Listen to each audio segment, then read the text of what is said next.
Warning, this video contains strong language and graphic photos. Viewer discretion is advised. Hello, my Hooked Honeys, and welcome back to Hooked.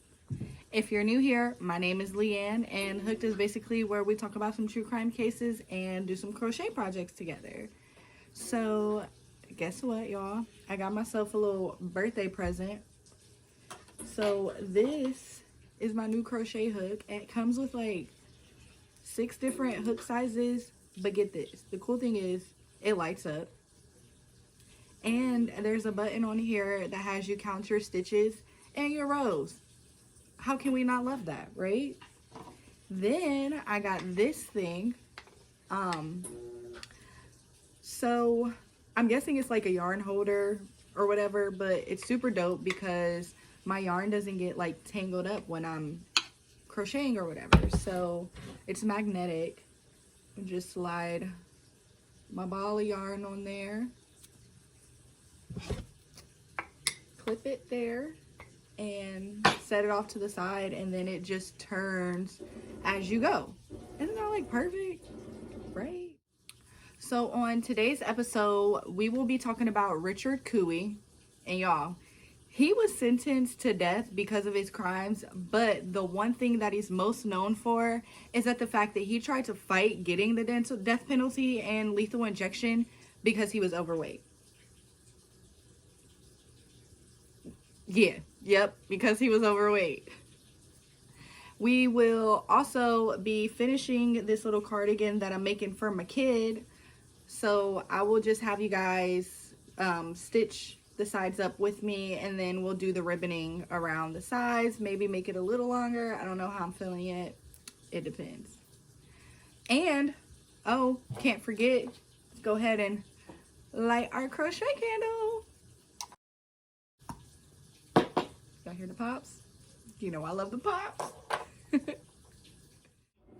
Also, y'all, today is my birthday.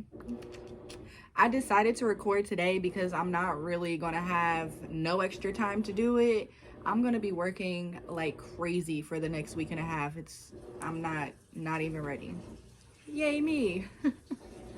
So with me recording today, I have my dinner today, so I feel like it gives me a chance to show you guys a sneak peek of my birthday dress that we made last week, right? So of course, if you want to see all the pictures and the full everything, follow me on Instagram, but I will definitely show a little sneak peek at the end, so make sure you stay tuned to the end of the video. All right, so we're going to go ahead and stitch up this side real quick. Y'all, I'm in the process of washing clothes, so please ignore the washer and the dryer in the background. All right. So I just single crocheted through there, stitched that together, and we're also, hold on y'all, oh man, unprepared. Oh my gosh, Sylvester is in the window. We have a neighborhood cat that we feed sometimes. His name is Sylvester, and he is legit staring at me in the window. All right. You're just gonna stay there? Okay. It's not weird at all. So we finished it on that side. We are gonna go ahead and stitch up this side. We'll be right back. Everything's all stitched up. So now I'm gonna go through and do the ribbing. So Richard was born June 9th, 1967 in Akron, Ohio. He lived with both his parents until they divorced, and he was 11 years old when that happened. He graduated from Stowe High School in 1985, and he enlisted in the U.S. Army. He did return that summer on a leave though. Now let's get into this crime. Now in September of 1986, Richard, who was 19 years old, his friends Clinton Dickens and Kenneth Hernandez were throwing concrete chunks off of Stoner Bridge onto U.S. Interstate 77 in Akron. Why are we throwing concrete bricks or chunks off of a bridge onto a freeway? What are we doing? One of the concrete chunks that Clinton threw hit a vehicle who had 2 students from the University of Akron in it. These 2 students were 21-year-old Wendy, I'm pretty sure it's Alfredo, and also 20-year-old Don McReed. So, seeing that what they did or what they caused, they go down and rescue the 2 women, right? That's what normal people would do in that situation, go down and make sure these 2 women were okay. Do we think that's what they did? So they went down there pretending to rescue both women, and the 3 men ended up kidnapping them. Richard and Clinton took the women to a field behind the Rolling Acres Mall where they stabbed and tortured them for 3.5 hours, eventually choking and bludgeoning them to death and abandoning their bodies. Not only did they do this, they carved X's into their bodies as well, and then just left them there. I can't. What are we doing? The 3rd friend, who was Kenneth, had ended up leaving before the pair had did all their violent behaviors to the 2 women. So Richard bragged, of course, about the murders to close friends, and he ended up getting turned into police because stupid criminals always brag about stuff like that, thinking no one's going to turn them in. So, of course, Clinton and Richard blamed each other for the murders. Well, Richard was convicted on November 14th of 1986 and was sentenced to death. Clinton, on the other hand, couldn't receive the death penalty under Ohio laws because he was a minor at the time of the murders. So, as of now, he is serving a life sentence in prison. So, get this, y'all.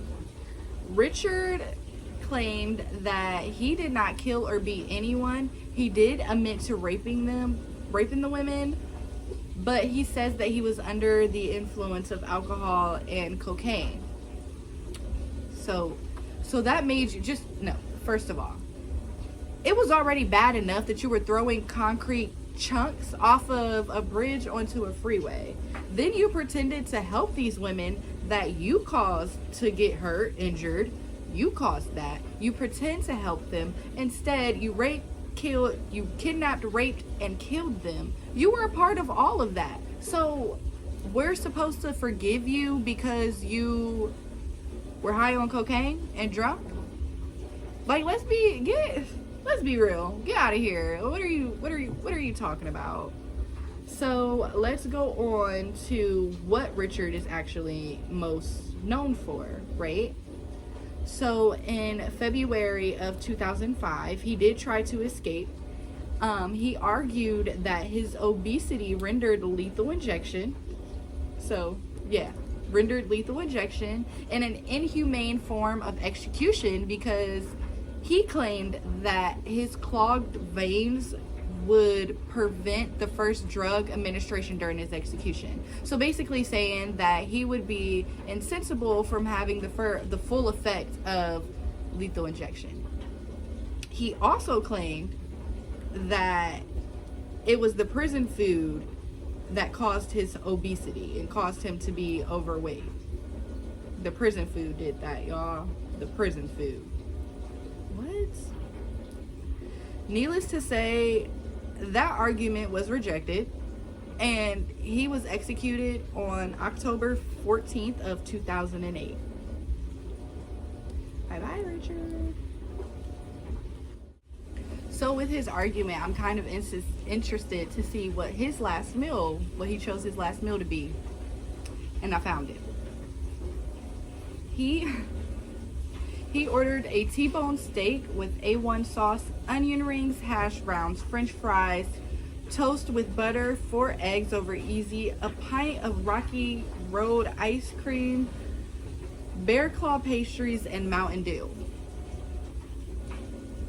And it was the prison food that made him okay. All right. Well, my hooked honeys, that was the case of Richard Cooey, the man that was known for arguing that his obesity prevented him from getting lethal injection. If you would like to see the finished product of the little cardigan I'm making for my little one, make sure you follow me on Instagram at HookedWTrueCrime, and make sure you subscribe because I'm here for you every Wednesday. Love y'all. Bye. Hey y'all, I just got back from my birthday dinner.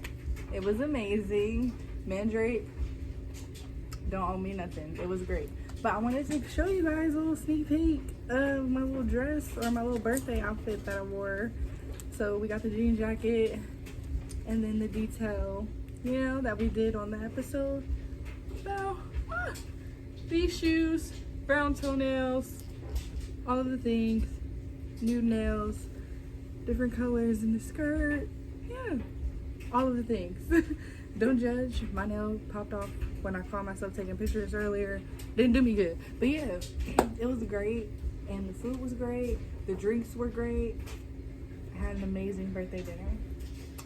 Love y'all. Bye.